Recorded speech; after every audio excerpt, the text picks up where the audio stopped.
लोकसभा चुनाव को लेकर आरएसएस पूरी तरह से एक्टिव है। संघ के अनुशांसिक संगठन अपने अपने कार्यक्षेत्र में दिए गए टारगेट पर काम कर रहे हैं। संघ के राष्ट्रीय मुस्लिम मंच ने मध्य प्रदेश में रिकॉर्ड दर्ज कराई है। मुस्लिम मंच का दावा है कि ऐसा पहली बार हुआ है। राष्ट्रवादी विचारधारा से एमपी के करीब 4.5 लाख मुस्लिम जुड़े हैं। देखिए हमारी खास रिपोर्ट। भगवे में हरे की महक। एमपी में संघ 4.5 लाख मुस्लिम जुड़े। एक साल से मुस्लिमों को जोड़ने का अभियान जारी। कांग्रेस ने आंकड़ों को बताया गलत। मुसलमानों के साथ संघ का सौतेला रवैया। लोकसभा चुनाव का काउंटडाउन शुरू हो चुका है। बीजेपी और कांग्रेस दोनों दलों ने अपने अपने ताकतवर और जिताऊ उम्मीदवारों को मैदान में उतार दिया है। ऐसे में भला राष्ट्रीय स्वयं संघ कैसे पीछे रह सकता है? मध्य प्रदेश में लोकसभा चुनाव को लेकर आरएसएस पूरी तरह से एक्टिव है और संघ के राष्ट्रीय मुस्लिम मंच ने मध्य प्रदेश में रिकॉर्ड दर्ज कराया है।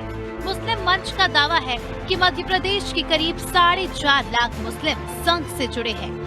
आरएसएस के अनुषंगिक संगठन राष्ट्रीय मुस्लिम पसमादा महासंघ के प्रदेश उपाध्यक्ष का कहना है कि कांग्रेस की सिर्फ मजबूरी थी, संघ से किसी वजह से दूरी थी। अब वो वजह खत्म हो रही है क्योंकि अखंड भारत की जो कल्पना है वो बिना मुस्लिम के वो संभव नहीं है।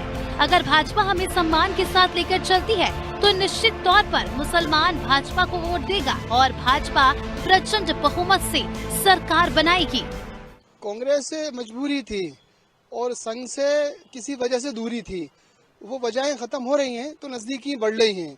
संघ अगर मुस्लिमों का सम्मान के साथ उन्हें आगे बढ़ाता है और विश्वास के साथ उन्हें अपने साथ लाता है, किसी भी मुद्दे पे दोनों पक्ष की बात सुन के और निर्णय सही लेता है, तो मुस्लिम बहुत तादाद में संघ के साथ जुड़ रहा है। क्योंकि हमें अखंड भारत की जो कल्पना है उसको साकार करना है और बिना मुस्लिम के वो मुमकिन नहीं है। हमारे वरिष्ठ नेताओं को चाहिए, अभी लोकसभा का जो वक्त चल रहा है चुनाव का, भारी अगर हमसे वोट लेना है तो मंचों में भी सम्मान के साथ हमें बुलाएं और बैनरों पे भी अपने हमारे साथ फोटो लगवाएं और दिल खोल के हमारे साथ चलें। निश्चित तौर पे ये जो मजबूरी कांग्रेस को वोट देने की है ये खत्म हो जाएगी और हम बहुत भारी तादाद में बीजेपी को वोट करेंगे और प्रचंड बहुमत से बीजेपी जीत के आएगी।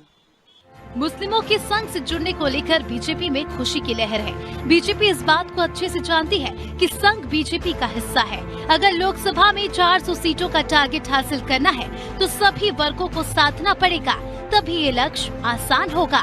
बीजेपी अल्पसंख्यक मोर्चे के प्रदेश अध्यक्ष एजाज खान का कहना है कि प्रधानमंत्री के विकास कार्यों से प्रभावित होकर मुस्लिम भाजपा की तरफ आकर्षित हो रहे हैं। वहीं इस मामले में कांग्रेस का कहना है मुस्लिमों के साथ इनका सौतेला रवैया रहा है। पता नहीं ये किस आधार पे ये आंकड़े दे रहे हैं। संघ को गलतफहमी हो गई है कि मुस्लिम उनके साथ है। देखिए क्या है कि जितनी भी योजनाएं भारतीय जनता पार्टी की प्रदेश और राष्ट्रीय सरकारों ने जो चलाई हैं उसमें मुस्लिम वर्ग का बहुत बड़ा उनको फायदा हो रहा है।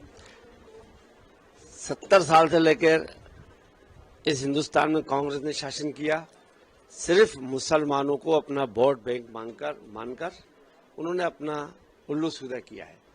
आज भारतीय जनता पार्टी की सरकार है पूरे देश में, वो प्रदेश के अंदर है, जिसकी वजह से मुसलमान इनकी योजनाओं का लाभ ले रहा है। हमारी योजनाओं का 36% लाडली लक्ष्मी बहना योजनाओं का फायदा हमारे मुसलमानों को हुआ है।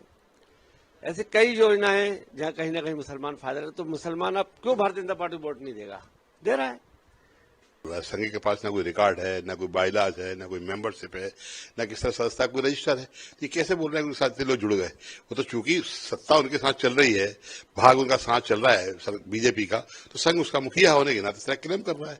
मैं नहीं समझता कि जो लोग संघ के इस तरह की बातें कर रहे हैं उनको समझ होना चाहिए कि माइनॉरिटी के लोगों के साथ तो संघ की दौरी नीति रही है। संघ के लोगों के साथ जिस तरह का व्यवहार उनका रहता है और जो जिस वर्ग की आप बात कर रहे हैं वो वर्ग के साथ जिस तरह सौतेलापन है उसमें कोई इनके साथ आने वाला नहीं है। ये बात सही है कि आज तारीख भारतीय जनता पार्टी के साथ में कुछ लोग जुड़े होने से इनको गलतफहमी हो गई संघों के, वो हमारे साथ जुड़ गए। मुसलमानों को लेकर बीजेपी और कांग्रेस के अपने अपने तर्क है, लेकिन ये तो लोकसभा चुनाव के नतीजे ही बताएंगे कि आखिर मुस्लिम वोटर किस दल के साथ है। भोपाल से अनादि टीवी के लिए शबाना बानो की रिपोर्ट।